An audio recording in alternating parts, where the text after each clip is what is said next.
ఇక్కడికి వచ్చిన ప్రెస్ మిత్రులందరికీ నా నమస్కారాలు. మరి ఈరోజు రాష్ట్రంలో మహిళలపై జరుగుతున్న దారుణాలన్నీ చూసి మా మనసు ఎంతో బాధపడుతుంది. ఈ బాధతోనే మా మహిళలందరూ ఈరోజు ఉదయం రోడ్ ఎక్కాం. ఎందుకు అంటే నిన్న మనం చూసాం గుంటూరులో ఏం జరిగిందో. ఒక మహిళని కేవలం వాళ్ళ ఇంటి ముందు బోర్ బాగు చేసుకోవడానికి బాగు చేసుకుంటుంటే 10,000 అడిగి 10,000 లంచం అడిగి మరి బట్టలు తీసి మరి కొట్టారు. ఎందుకు కొట్టారయ్యా చెప్పండి, ఎందుకు కొట్టారు? మహిళలంటే అంత బాధ్యత లేకుండా పోతుందా? అసలు మన దేశంలో మహిళలంటే ఒక దేవతగా కొలుస్తారు. అలాంటిది బట్టలు తీసి కొట్టడం ఎంత దారుణం ఇది! ఈ దారుణాన్ని చూస్తూ ఈ కూటమి ప్రభుత్వం ఏం చేస్తుంది? అసలు కూటమి ప్రభుత్వానికి అసలు బాధ్యత లేదు. ఓన్లీ ఇది ఒకటే కాదు, మనం చూసాం రైల్వే కోడూరులో ఏం జరిగింది. వాళ్ళ సొంత పార్టీ ఎమ్మెల్యే ఒక మహిళను దారుణంగా అత్యాచారం చేస్తే కంప్లైంట్ తీసుకోవడానికి వెళ్తే రోడ్డు మీద ఆపి మరీ కర్రతో కొట్టారు. ఎవరు లాఠీ తీసుకున్నారయ్యా? పోలీసులు లాఠీ తీసుకున్నారు. అసలు ఈ రాష్ట్రంలో అసలు పోలీస్ వ్యవస్థ అనేది ఉన్నదా లేదా అనేది ఒక్కసారి మనందరం మళ్ళీ ఆలోచింప చేసుకోవాలి. అసలు ఈ రాష్ట్రంలో అసలు పోలీస్ వ్యవస్థే కాదు, అసలు ఏ వ్యవస్థ సరిగ్గా పనిచేయట్లేదు. అసలు వ్యవస్థ అనేది జనాల్ని రక్షించడానికి ఉండాలి. అసలు కాన్స్టిట్యూషన్ అనేది ఈ రాష్ట్రంలో ఉందా? ఈరోజు ఎందుకు మేము బాబాసాహెబ్ అంబేద్కర్ గారి విగ్రహానికి ఈ లేఖ ఇచ్చామంటే ఆయన రాసిన రాజ్యాంగాన్ని పక్కన పెట్టి ఈరోజు రాష్ట్రంలో రెడ్ బుక్ అనే పాలన జరుగుతుంది. ఈ పాలనలో మరి ఏం చేస్తున్నారు అందరూను? ఒక పోలీస్ వ్యవస్థను చూసుకుంటే ఒక జనాలు కాపు కాయాల్సింది పోయి ఒక పార్టీకి కాపు కాస్తున్నారు. కేవలం టీడీపీ నాయకులని ఓన్లీ ఒకే ఒక దీంతో వాళ్ళు ఏం చేశారు? ఈరోజు కంప్లైంట్ తీసుకోవడం నిరాకరించారు. ఎప్పుడు తీసుకున్నారయ్యా కంప్లైంట్? ఎప్పుడు తీసుకున్నారు? 2 రోజుల తర్వాత. అది కూడా వాళ్ళ పార్టీ ఎమ్మెల్యే ప్రెస్ మీట్లో ఆవిడే ఒప్పుకున్నారు. మేము చెప్తే గానీ నేనే చెప్పాను అందుకే కంప్లైంట్ తీసుకున్నారని. అదేనా అయ్యా? పోలీసులు ఏం చెయ్యాలి? అసలు పోలీస్ వ్యవస్థ లేకుండా పోయింది.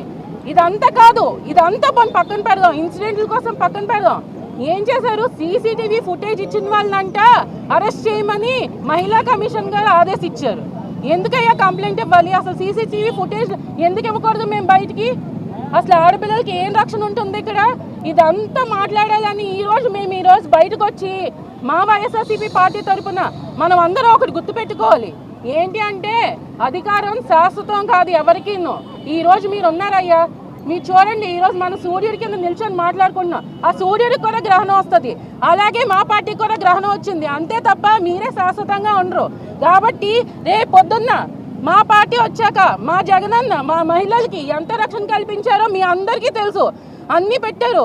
ఏంటి యాప్లు పెట్టాము మేము. జస్ట్ చిన్న కాల్ చేస్తే ఏంటమ్మా జరిగింది అని చెప్పి బై మిస్టేక్ కాల్ వెళ్తే ఏంటమ్మా జరిగింది అని చెప్పి రిటర్న్ ఫోన్ చేసేవారు పోలీస్ స్టేషన్ నుంచి. అలాంటిది ఈరోజు పోలీస్ స్టేషన్కి వెళ్ళి అయ్యా నాకు ఇది జరిగింది అని చెప్పి అడిగినా కూడా ఏడ్చినా కూడా పట్టించుకునే నాదుడు లేడు. ఇదేనా మీరు చేస్తున్న పరిపాలన? ఇదేనా మీరు చేస్తుందని ప్రజలందరూ ఒకసారి ఆలోచించాలి, ఆలోచింప చెయ్యాలి. మనం కూడా ప్రజలందరూ ఆలోచించుకోవాల్సిన సమయం వచ్చింది. ఈరోజు మనం కానీ కళ్ళు తెరుచుకోకపోతే మనం ఎక్కడికి వెళ్తున్నాం, మన రాష్ట్రమే కాదు మొత్తం అంతా ఎక్కడికి వెళ్తుంది అనేది మనం తెలుసుకోవాలి. ఇదంతానే కాదు, కేవలం బాధ్యత లేకుండా ఒక గౌరవం లేకుండా నాయకులకి జస్ట్ తొత్తుల్లాగా ఈ పోలీస్ వ్యవస్థ అంతా ఉంటుంది. ఈ పోలీస్ వ్యవస్థే కాదు మొత్తం రాష్ట్రంలో అన్ని వ్యవస్థలు ఎలాగే తయారవ్యావు. కాబట్టి నేను ఒకటే కోరుకుంటున్నాను, డిమాండ్ చేస్తున్నాం మేమందరం కలిపి.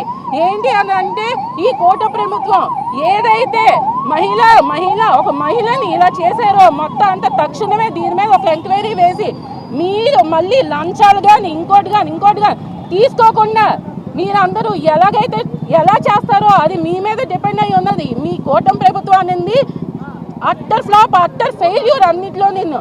ఒక పథకాల్లో కానీ ఒక రక్షణలో కానీ అసలు మహిళలంటే మీకు అసలు గౌరవమే లేదు.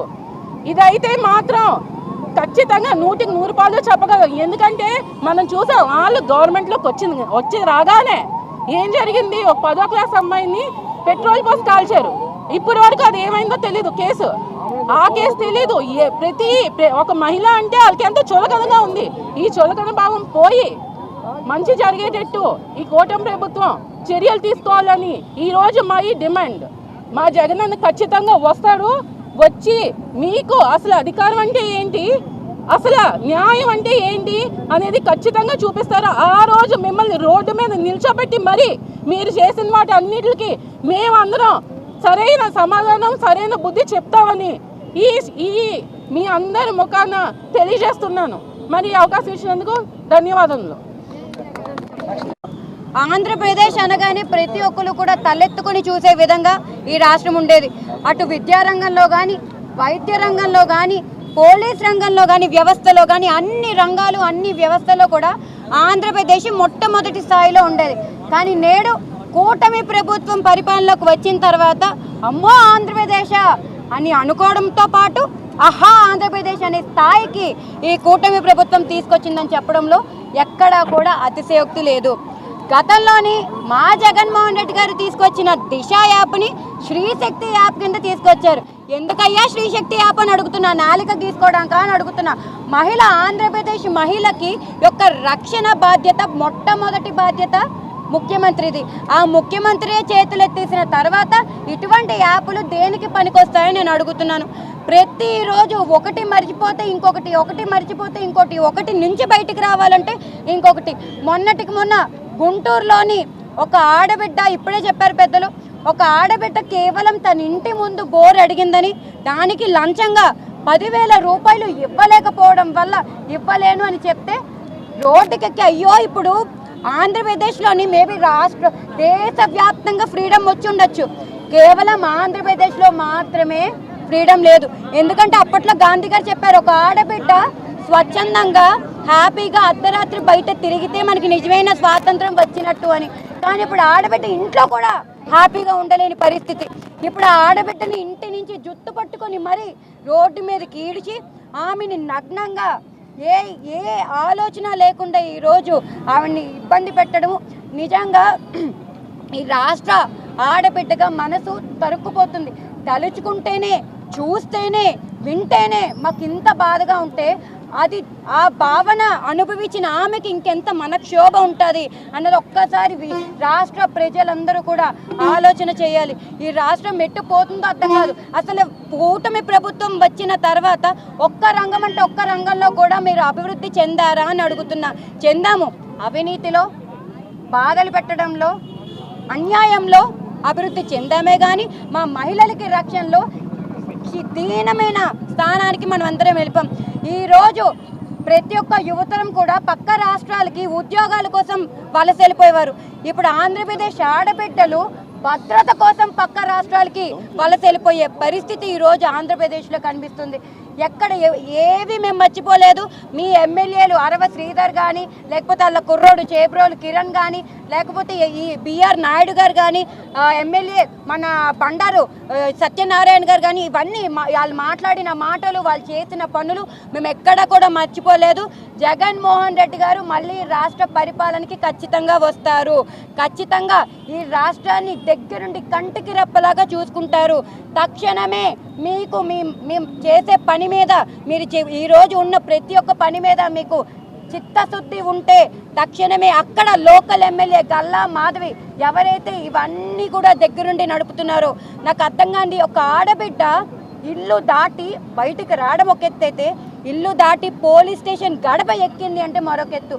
కష్టం, ఎంత కష్టం వస్తే పోలీస్ స్టేషన్ గడప ఎక్కుంటుంది ఆమె. ఆ కష్టం ఉన్నప్పటికీ ఈరోజు ఆ క్లిప్పింగ్ వచ్చింది కాబట్టి, సోషల్ మీడియాలో వైరల్ అయ్యింది కాబట్టి మనందరికీ తెలిసింది. అదే ఆ క్లిప్పింగ్ అని బయటికి రాకపోతే ఆ 4 గోడల మధ్యనే మీరు కప్పి పెట్టేసేవారు కదా అని అడుగుతున్నా. ఈరోజు అంతెందుకు మన హారిక, ఈ కృష్ణా జిల్లా జడ్పీ చైర్మన్ హారిక తను ఆపేసి మరీ కార్ని కొట్టారు. కనీసం మీ ప్రభుత్వ హయాంలోని సాధారణ మహిళకి కూడా రక్షణ లేని పరిపాలన మాకు ఎందుకు అని అడుగుతున్నా. తక్షణమే మేము ఈ కూటమి ప్రభుత్వాన్ని ఒకటే అడుగుతున్నాము. అక్కడ సిట్టింగ్ ఎమ్మెల్యే ఎవరైతే ఉన్నారో ఆమె వెంటనే రాజీనామా చేయాలి. వెంటనే ఆవిడ రాజీనామా చేయాలి. ఈరోజు చాతకాని ప్రభుత్వం, కూటమి ప్రభుత్వం తక్షణమే గద్దె దిగాలి. దాంతోపాటు ఇవన్నిటికీ ముఖ్యమైన కారకులు ఎవరైతే కార్యకర్తలు ఉన్నారో, టీడీపీ నాయకులు కార్యకర్తలు ఉన్నారో వాళ్ళకి వెంటనే వాళ్ళకి శిక్ష పడాలి అని మేము కోరుకుంటున్నాము. ఈరోజు విజయనగరం జిల్లా అందరూ కూడా నడి బొడ్డున వచ్చి అయ్యో డాక్టర్ బిఆర్ అంబేద్కర్ గారు రాజ్యాంగాన్ని రచించారు. కొత్తగా వచ్చారు వీళ్ళు రెడ్ బుక్ రాజ్యాంగం అని. నిజంగా చెప్పినట్టుగానే చేసి చూపిస్తున్నారు. భారత రాజ్యాంగం కాదు, రెడ్ బుక్ రాజ్యాంగాన్ని అమల్లోకి తీసుకువచ్చారు.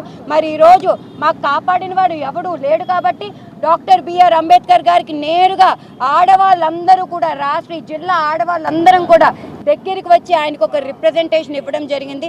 ఆయన యొక్క ఆశీస్సులు ఈ రాష్ట్రం పైన ఉండాలని, ఈ రాష్ట్రానికి పడిన చెడు గ్రహణం ఏదుందో వెంటనే కూడా తీరిపోవాలని కోరుకుంటూ మేము చేస్తున్న డిమాండ్లు తక్షణమే కూటమి ప్రభుత్వం అమల్లోకి తీసుకురావాలని కోరుకుంటూ ఈ అవకాశం ఇచ్చిన పెద్దలందరికీ కూడా పేరు పైన ధన్యవాదాలు తెలియజేస్తాను.